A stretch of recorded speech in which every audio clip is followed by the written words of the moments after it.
At Viridi on Buffalo's east side, firefighters and now you are getting a first-hand look at a lithium-ion battery exploding. Battery technology has always been part of our energy mix, but it's never been a significant part. But it's getting there. The next 10 years, we will have batteries on every building. John M. Williams is the founder and CEO of Viridi. The company has created fail-safe energy storage. Williams understands a thing or two about the inner workings of lithium-ion batteries. So think of your toaster. When you push down the button on the toaster and the coils glow red, that's because they're creating resistance, and the energy can't travel. So when there's resistance, it releases heat.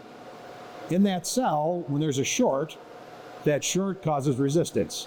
When the resistance creates enough heat, it sets off the lithium. Williams says, like dominoes, the failure then moves from cell to cell. Their technology stops that from happening. Inside of this pack is a very specific series of materials, pouches, and other designs that when that cell lets go, we hold the energy. Now, according to state records, there are more than 75,000 EVs registered across upstate. Actual EV. Monroe County has the most. So we're taking you to the Henrietta Fire District. That district includes 21 miles of the thruway.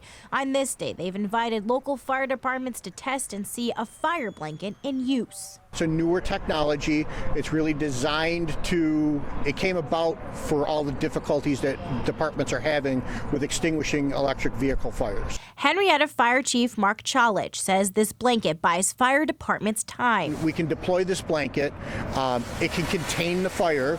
If we're talking a high-rise or a parking garage or some type of underground parking, the crews can get in there. They can get the vehicle isolated before they get hose lines in place. Because once a lithium-ion battery goes up, there's that chain reaction, and they can burn for hours. On a regular vehicle fire where, it'll take normally 500 gallons of water or something like that to put it out, we're looking at upwards of 20,000 gallons for an electrical vehicle. He says the blankets come in multi-use or single-use, which is what they've chosen for safety reasons. I don't want to bring that cancer and those chemicals and the unknowns back into a firehouse. He says they haven't deployed their blanket yet, but it's just a matter of time. Monroe County has seen some of these fires, but it's not happening every day. Ken Love is the Monroe County Assistant Fire Coordinator in charge of hazmat. He says the fire blankets range from $1,500 to $5,000.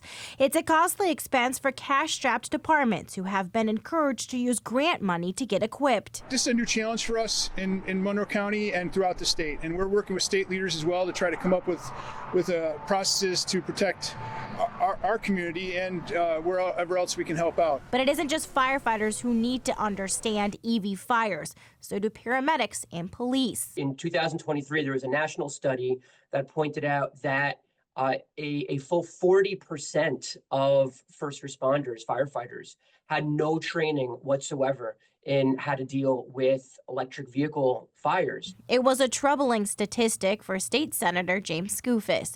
He's the Senate sponsor for a bill that would establish a specialized electric vehicle emergency response training program. You've got batteries, you have wiring, you have computers, some of which have to be completely disconnected before tools like Jaws of Life can be used. Skoufis says the legislation tasks the state fire administrator with creating the program for all first responders.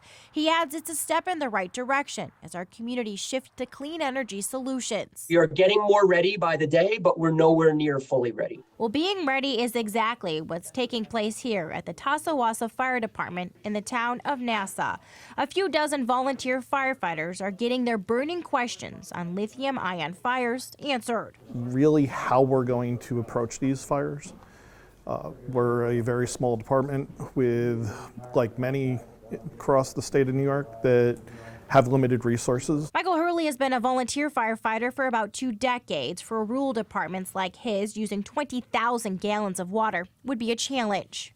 We don't have hydrants out here, so we have to establish a water source before we can do anything. They'll rely on mutual aid like many departments do.